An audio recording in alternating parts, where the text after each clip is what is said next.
Welcome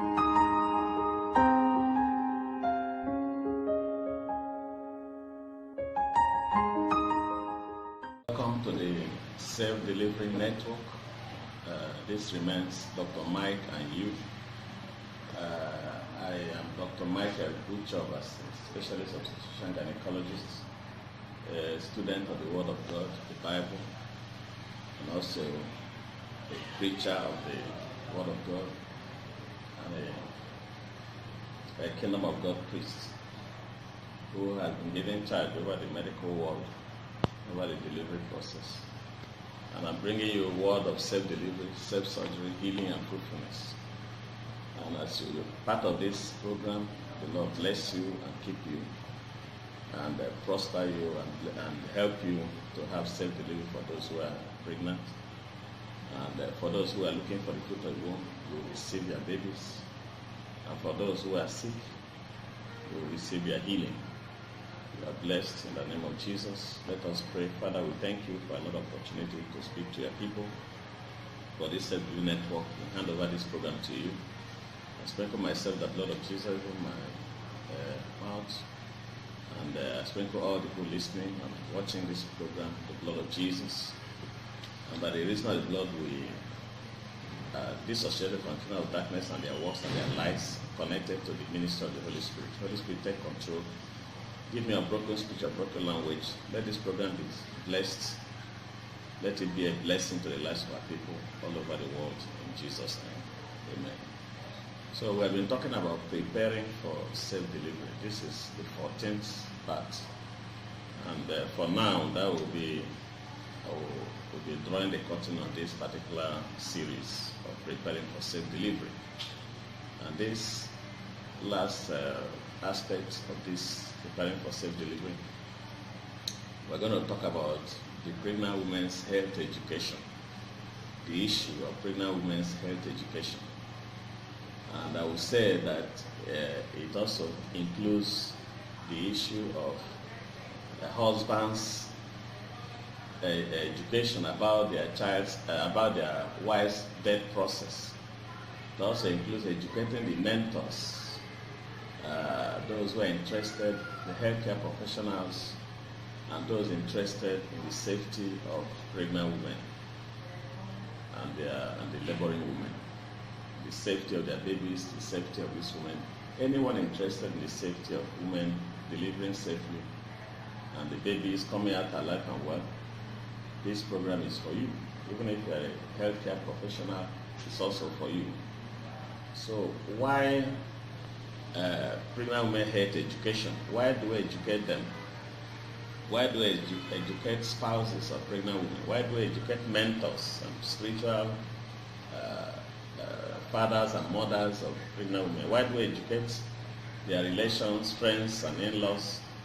Because anyone that will influence the decision of pregnant women to access skilled childbirth care should know something about the birth process so as to give wise counsel to these women. And again, these women too that need skilled childbirth care, but we have already examined in all the series in this particular program, Preparing for Self-Delivery, we have examined several aspects of this preparation for self-delivery, and we discovered that every woman must deliver in a comprehensive emergency obstetric care facility with the requisite trained personnel who have the capacity to respond appropriately to challenges that may happen during pregnancy and delivery.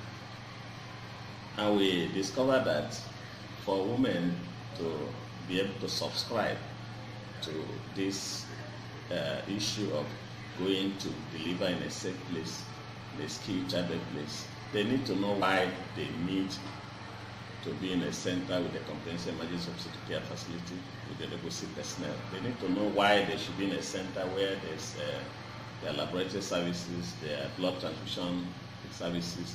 They need to know why they should deliver in a center with the requisite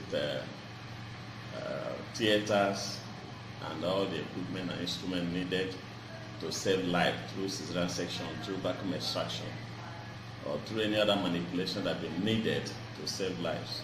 They need to know why they should be in a center where We have skilled neonatal resuscitation capacity. You have neonatologists or pediatricians. You have obstetricians who can handle the baby as the baby is being delivered. They need to know why they should be in a center where there's ambu bags, where you have oxygen delivery system and oxygen cylinders. They need to know why it is necessary to be attended to by those who are trained to take care of them. And if they know, they are more likely going to subscribe to instructions. They are more likely going to take instructions that are being given to them. We have a scenario that happened today in our facility, St. Mother Specialist Hospital.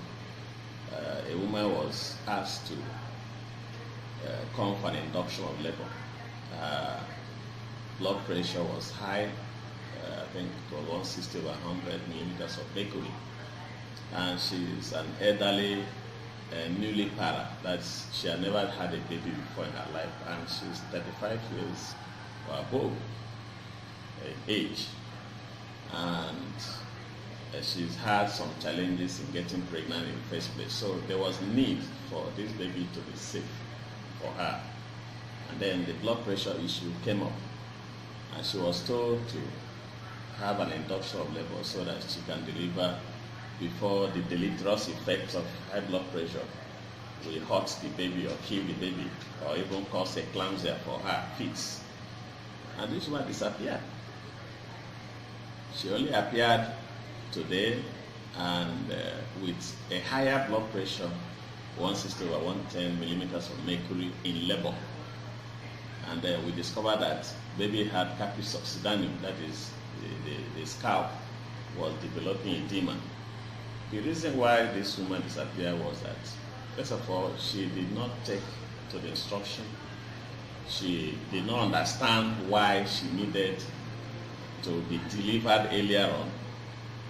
But anyway, fortunate for her, by the time she came, because we are operating a comprehensive emergency care facility and we are compassionate, we forgave her, prayed for her, and then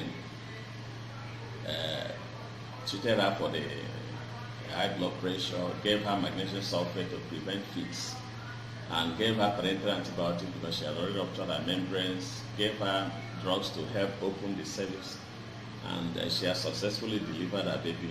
Baby is alive and well, mother is alive and well, thanks to proper skilled childbirth care. Otherwise, this one would ended up dying from fits or other complications of high blood pressure, or the baby dying from asphyxia. So the reason why she survived because she came back to a comprehensive emergency care facility with the requisite personnel, manpower, materials, and drugs needed for a safe childbirth. But it must be said that that's not the ideal. The ideal was this much we have taken the instruction and delivered when the blood pressure was still not as high as it was today.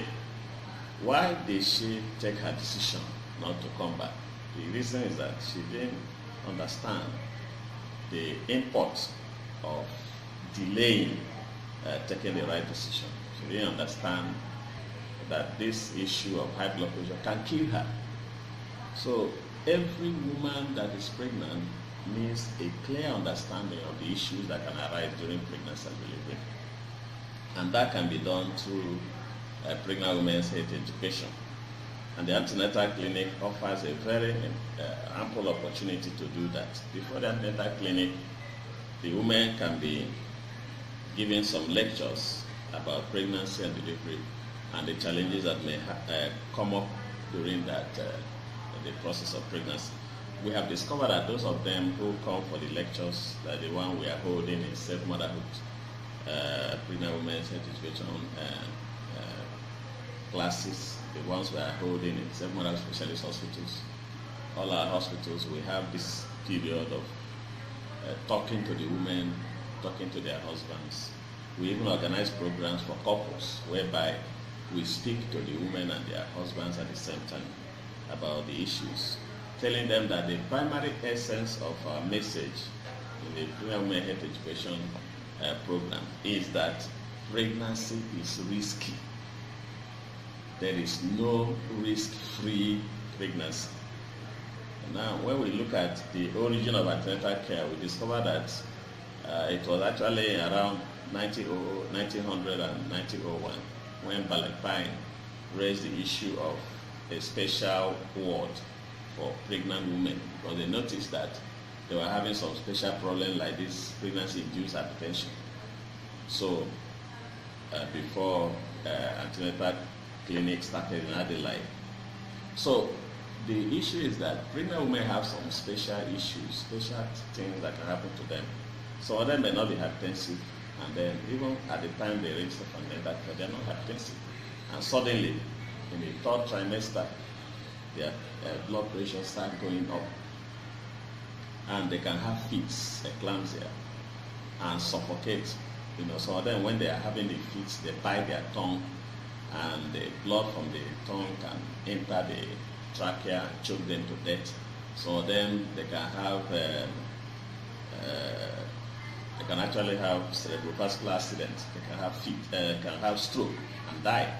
Some of them, the kidney shut down and may not be revived until they die. Some of them, the babies die inside the womb. So if a woman is told that, look, you need regular checks of your blood pressure, and that's the essence of antenatal care. You must come because sometimes the blood pressure does not ring a bell. That somebody has high blood pressure may not ring a bell. That means somebody can have very high blood pressure. There's no headache. There's no cloudiness of vision. The only thing you see that the woman goes into fits and can die before help comes. So there's need to discover high blood pressure, and that is the essence of doing antenatal care, coming for antenatal clinic, and doing the blood pressure. And even during labor, blood pressure should be checked every 30 minutes to notice the change or the rise in blood pressure, so that if the blood rises very high, you can use drugs like hydralazine to bring down the blood pressure. So if a woman understands the import, like the picture I painted that happened just today about somebody that has rejected or jettisoned the instruction to come for induction of labor and the challenges that followed, if they understand, they are more likely going to subscribe to skilled childbirth care. If the general public, those who are mentoring women, like some of them need a cesarean section. Like there was one that needed a cesarean section and was told that she would need to have a cesarean section, and she just disappeared. And now went to somewhere where they gave her an injection, oxytocin injection to facilitate labor, and the womb ruptured, burst. A lot of blood flowed into the peritoneal cavity. Baby died. And when she collapsed, they now brought her back to the hospital. The reason why she accepted the second option of induction of labor is that she didn't know the import. So during the pregnant women health education programs, we try to tell them about the dangers of inappropriate induction of labor. Like what I just told you now happened in our facility. We talked to this woman about having another, she had a previous transaction, and even the baby died, and that she needed another transaction so that this particular baby can live. But she stepped out and left. In fact, she tricked the midwives and nurses and left the facility, went to somewhere where they tried to induce labor, which was inappropriate. It was when the womb ruptured, she now came back and was saved, but the baby had died. So she had done 2 transactions. I have no living child, just because she didn't understand it. Later she was telling me that, I didn't know it would be like that. She didn't understand the import of that decision. So most people act inappropriately because they don't know that what they are doing can damage can end their lives, or end the lives of their babies that they desire so much. And so there is need to educate every, and it is the responsibility of every childbirth attendant, every surgeon, every obstetrician, to explain to a woman that did a transaction why the operation was done. Because if you don't tell them why the operation was done, they are more likely going to go out there and someone will tell them that that operation needed not to have been done, and that woman will disappear in her next pregnancy from the hospital and want to deliver in another place where they will not offer her cesarean section. The reason is that she didn't know why the operation was done. So it's our responsibility to teach women that come under our care about the challenges of pregnancy, the issues that can crop up, the challenges of inappropriate induction of labor, the medical challenges that can come up during pregnancy, like diabetes mellitus, like anemia, like high blood pressure, like infection. I mean, it's our responsibility to let them know that there are issues that can come up, that no pregnancy is risk-free, but that pregnancy can be low risk or high risk, but definitely not risk-free. And some pregnancies that are low risk can become high risk later. So there is need to educate every woman, every husband. And the funny thing is that some of the women, you educate them, you tell them what to do, they will never mention it to their husband.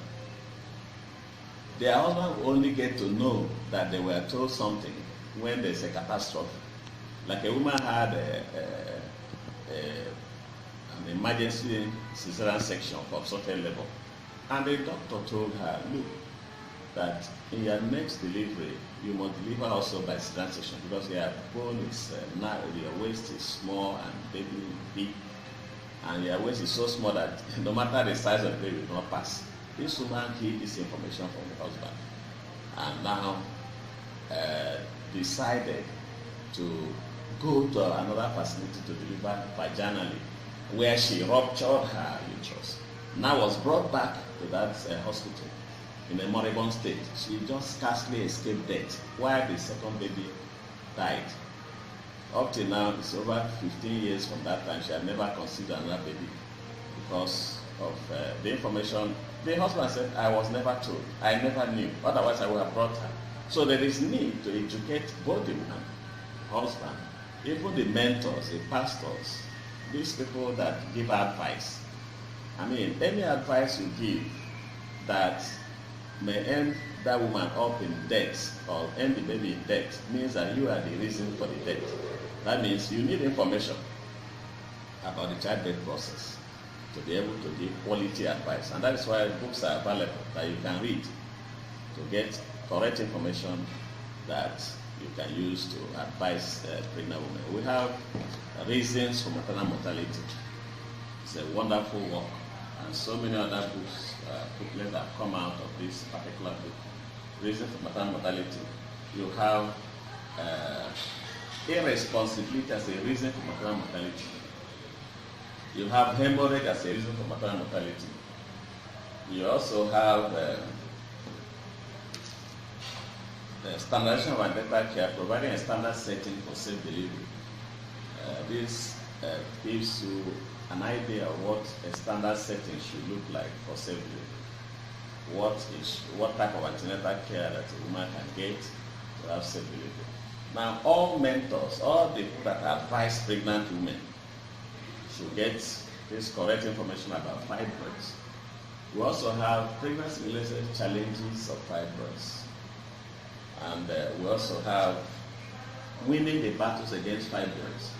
Now, the essence of all these books is to help our people, our pregnant ones, husbands, the mentors, the friends, the relations, the in-laws, all the people that they know it all about pregnancy and delivery, to help them have a better understanding of childbirth process, the challenges that can have, the risks that can happen, so that they can advise our women appropriately to do the needful. Go to a compassionate, comprehensive emergency obstetric care facility like 7 other specialist hospitals and have your antenatal care and have your delivery. Insist on delivering in that place. Don't have antenatal care and then end up in a facility where you cannot be helped, where there's a problem. So I thank you for taking time to listen and watch this video. The Lord will help you to take the right decision concerning your antenatal, concerning your delivery. We want you to subscribe to our channel on YouTube at Safe Delivery Network. like and follow us on Facebook, Instagram, and Twitter. And watch us live on Facebook every Tuesday by 12 p.m. and Wednesdays by 10 a.m. Nigerian time. Get a copy of any of our books. Send us a message on any of our social media platforms. God bless you. I want to also introduce you to an upcoming program about online antenatal care. We want to take care of women who may not have access to professional input in the antenatal. I want you to get a weighing scale, weigh yourself, want you to measure your blood pressure as at when due, want you to run some tests, have a relationship with the laboratory, want you to do ultrasound scans. You can send them to us. We will now give you an advice on how the antenatal should go. As you connect to us, as you make this information viral, send people this information. The Lord will bless you and make their pregnancy and delivery safe. You are blessed.